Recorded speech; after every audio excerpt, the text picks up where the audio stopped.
Hi, it's Ms. Casbera. We are finishing up the 14.2 measures of central tendency, which was mean, median, and mode. This was where we left off, where we were talking about this type of sigma notation, where it was just talking about the number term that it was, not the actual term. So if you remember, when you had slope notation, you had x sub 1 and y sub 1. Those didn't mean any particular numbers. It just meant this x belonged with this y, and it was the first point that you were dealing with. That is how they notate if they are just notating a general number, but they want it to be the first term, and then ends up at the fourth term. So this right here, x sub 1 plus x sub 2 plus x sub 3 plus x sub 4, just means that there are 4 particular numbers that must be added. So you could represent with the sigma notation like this, first through the fourth term. And that could represent any kind of numbers, 8, 18, 20, and 26, or 15, 19, 32, 64. Each of these would fit into this notation because you've got 4 numbers. This is the first term, the second term, the third term, and the fourth term. Exactly what you've got here, the first term, the second term, the third term, and the fourth term. So that's where they get this strange looking notation for the mean, is that the number of terms you've got divided by the number of terms you had. So if you're looking for the mean of these, it would be 1 over 4, because it would match up with how many terms you've got. It's not used often, but I want to make sure if they do throw something like that on you on a final, that you can at least decipher what the notation means. Okay. The median's another one of central data, and it's the middle value once the data is in order from lowest to highest. So if you've got 1, 2, 3, 4, 5, your middle term would be 3 because you've got 2 on this side and 2 on that side, and that would be your median. If you have 2 middle values, 1, 2, 3, 4, 5, and 6, you would take the 2 middle terms, still got 2 on each side, but you would take the average of them. So 7 divided by 2 would be 3.5 would be the median here. The mode of a set of data is the most frequent value. So if you have 3 1s, and then 2 4s, and a 6, your mode here would be 1, because you have the most. Some have 2 modes. That's also a mode. That's called bimodal. And others, like I had listed above, have no mode at all. Everything has the same value, so there is no mode. All right. We had this in class, remember. We had the number of immigrants here coming from different countries. Find the mean, the median, and the mode. Well, we actually reverted to the calculator at this point. And we did stat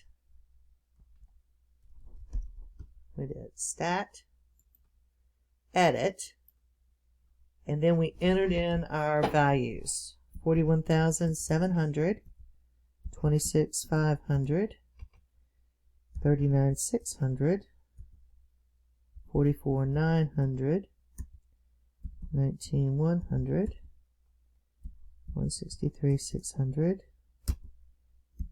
55,900, and 19,700. Okay, so that gave us 8, 3, 4, 5, 6, 7, 8, which is right. Then we did stat calc. one variable stats, because we only have one variable that's going in. And just like I told you before, up there, X with the line across it is your mean, and your mean is 51,375. Your mode is not listed, but there is no mode here. Nothing repeats. Your median, however, is listed right here, 40,650. So, that is what we've got here, your mean and your median. Okay. Whoops. Right here, find the mode. There is no mode. They're all different. The mean is affected by this number right here. That is called an outlier, and we'll get into that on the next video. But it does affect it and makes this slightly higher than most of these numbers are. The median is more representative measure in this case. So being able to compare them is important. Okay, stem and leaf. What these are, your stems are on one side, your leaves are on here. These are always single digits. Your leaves are. So if you have, like this one, 0.25, you'll have 0.2 here. If it was 1.2, same thing. You will only have a single digit over here. They have to be in order. Okay? 31, 32, 34, 45, 47, 48. You don't want them just in any general order. Now, if I were setting this up, this already is in order. Let's try this one in here. If I were setting this up, I probably would say, okay, we go from 20 to 50. So I would write 2, 3, 4, 5. And then I would just write in what I've got. 34, 22, 56, 45, 47, 48, 52, 53, 32, 31, and 56. Then I would come down here and put it in order. But this would just be a way of organizing before I put it in order. Before I put in order. Okay? It's allowed to do that way, but you don't want to present it that way at the end. You want to just have it, excuse me. You want to just have it in a way you can get it organized before you present it to somebody. Okay. This was what they did here for the stem and leaf plot of the Broadway shows. Finding the median, they put them all in and got our median out. If you want to get your median out, you can simply count the leaves, and that will tell you your midpoint. Your modes, you just look for the ones you have the most of. Looks like 33. Okay. And it works just like all the rest of them. Okay. When they put it in, there's your mean. And the median would be down on the second screen of that. All right. This right here, your frequency distributions to organize data. When you say you have pupils at 14, there are 16 14-year-old pupils. That means that 14 would be listed 6 times. So if you wanted to add them, you would say 14 plus 14 plus 14 plus 14 plus 14 plus 14. The easier way would be 6 times 14. And then 7 times 15. This allows you to get totals without having to drag it out forever. Because there are 13, and 13 is 26, 36, 40, 48. There are 50 students here, so you wouldn't want to write 50 different items.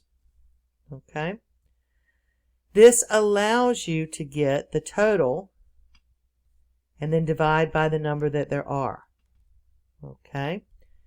The total is 50.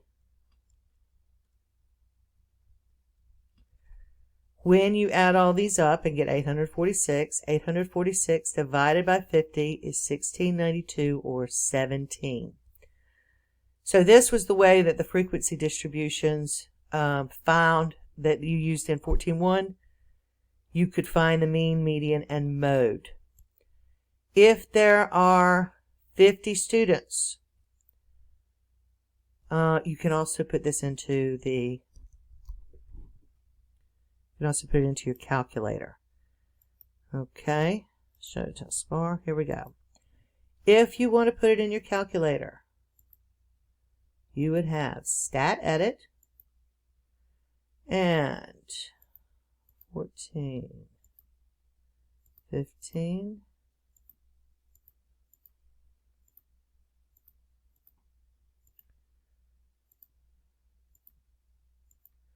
this was how we did it before. We did not find the mean on these, but finding the frequency distribution so that you remember what you did here.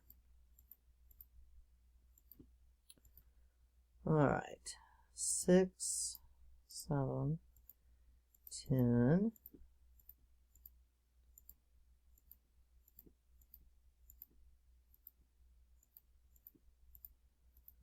Okay.